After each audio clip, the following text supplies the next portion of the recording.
कर्म बड़ा या भाग्य। एक बार देवर्षि नारद जी बैकुंठ धाम गए।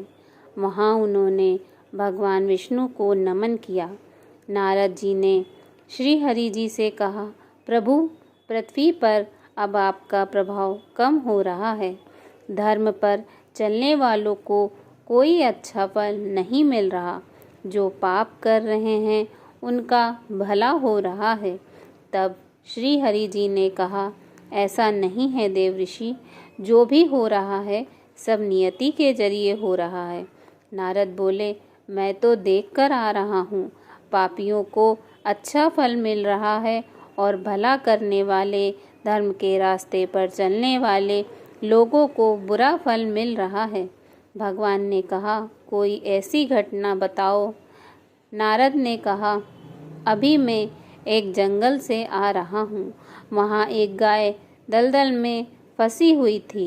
कोई उसे बचाने वाला नहीं था। तभी एक चोर उधर से गुजरा। गाय को फंसा हुआ देखकर भी नहीं रुका। वह उस पर पैर रखकर दलदल लांघकर निकल गया। आगे जाकर चोर को सोने की मोहरों से भरी एक थैली मिली। थोड़ी देर बाद वहाँ से एक वृद्ध साधु गुजरा। उसने उस गाय को बचाने की पूरी कोशिश की। पूरे शरीर का जोर लगाकर उस गाय को बचा लिया। मैंने देखा कि गाय को दलदल से निकालने के बाद भी वह साधु आगे गया तो एक गड्ढे में गिर गया।